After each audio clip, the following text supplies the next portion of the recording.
My name is Irene Stewart, and I'm a retention coordinator here. I have spoken with many students about their past experiences, both in former education and what they've experienced here at St. Clair. I want to tell you more about what it's like to be a student at St. Clair College.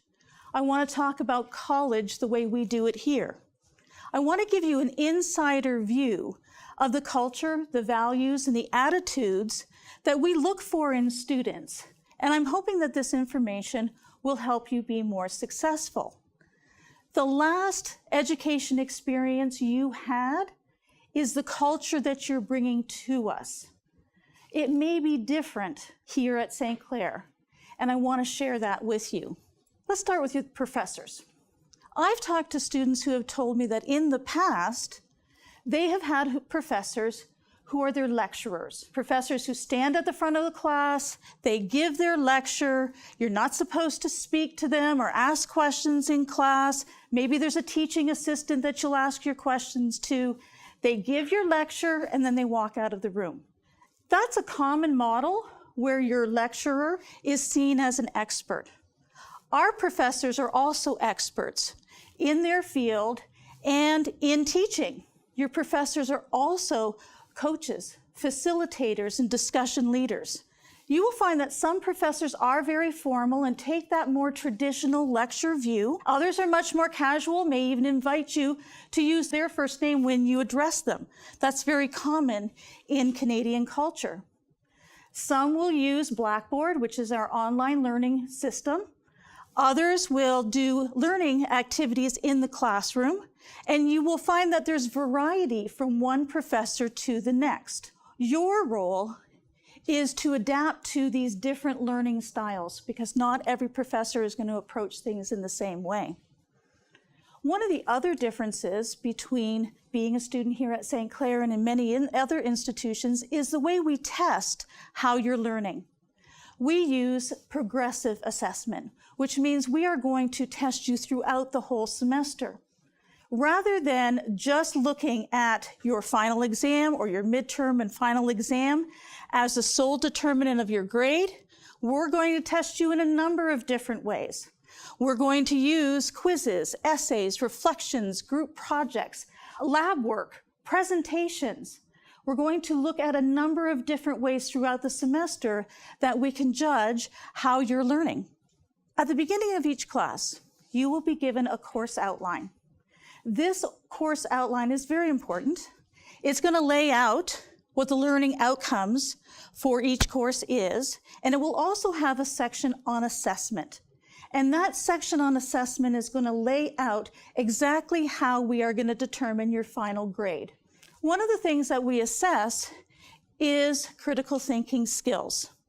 Learning at this level is going to require much more than just memorization. We expect you to analyze and consider the material to develop a strong understanding of the concepts, to be able to apply these to problems, tests, assignments, and projects. They're looking for evidence of your thinking and your developing understanding about the concepts. So one of the things we require you to do is engage in independent learning. We encourage you to purchase and use your textbooks. I know textbooks are expensive, but there are options available to you through our bookstore. You can buy new, you can buy used, you can rent a textbook. I encourage you to get together with another classmate and share a textbook. Please check out the library. There may be an opportunity that there is your textbook available in the library and you can use it in that space, at least to keep up to date until you're able to purchase your own textbook. Certainly, your professors are a source of support, and you should speak with your professors. Even when you're not having problems, get to know your professors, talk to them outside of class, use their office hours. That's a very appropriate place to go when you're having concerns, okay? You can also use student services. And one of those student services we'd love for you to use is tutoring. There are a lot of people on this campus that are very interested in helping you be successful. But we need you to speak up and let us know that you need our support. Equality and respect is a very strongly held Canadian value and a very strongly held St Clair College value. By law, everyone is equal, regardless of gender, race, religion, sexual orientation, ability, etc. And you're going to meet a lot of different people here at St Clair College. And sometimes those differences can be challenging, but we have one thing in common, and I believe that unites us as a community. And that's that we are all here to learn. We are all part of the St. Clair College learning community. I know personally, I have certainly learned more when I've spent time with people who were different than I was, who had different life experiences, who had different values, who thought differently than I did, than I ever learned hanging out with people who agreed with me. Every person that you meet here at St. Clair College, from the staff to the faculty to your fellow classmates, are deserving of respect, and they offer you a learning opportunity. We also value conflict resolution, and there are two policies that protect us here as members of the St. Clair College community. For staff and faculty, we have the respectful workplace policy. You as students have the Students' Rights and Responsibilities policy. That policy is available online. I encourage you to review it.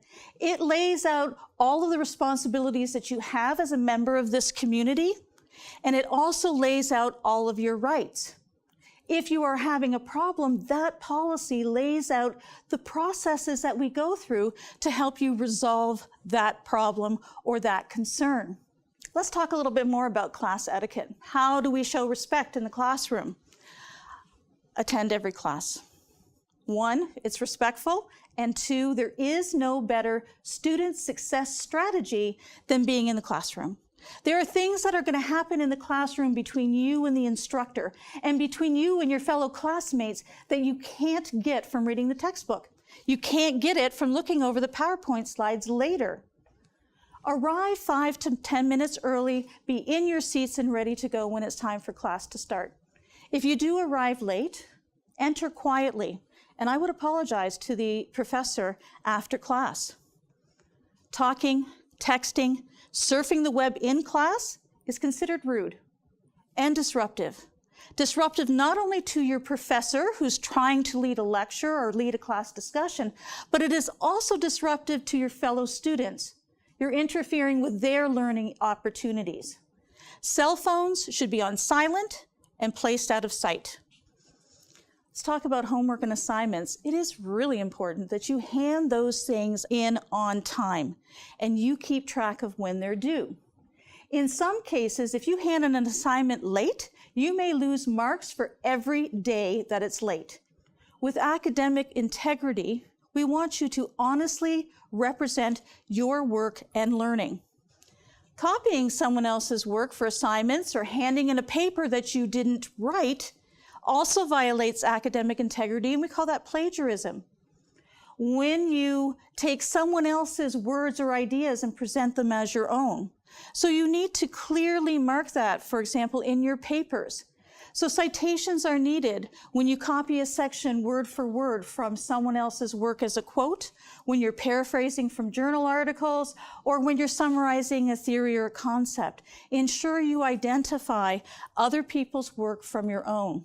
But I encourage you to, at the beginning of the semester, take your course outlines and note all of the important assignment and test dates that you're going to be responsible.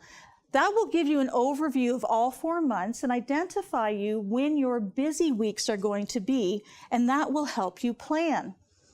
I also encourage you to identify 1 and 2 hour blocks throughout the week and the weekend that you can spend on class preparation, review, study, assignment completion, and I encourage you to schedule some of those blocks of study time while you're here on campus. Because you have so many resources available to you. The library is here, your professors are here, their offices are here, your fellow classmates are here. There's a lot of rich resource available to you to use. We expect to learn from you, and we expect you to learn from each other. We are all teachers and students in lifelong learning here at St. Clair College. I invite you to find out more about the services available to you because we want you to be successful. I hope you have a great semester and you enjoy your time here at St. Clair College. And I'd like to be one of the first people to welcome you to the St. Clair College family. Thank you.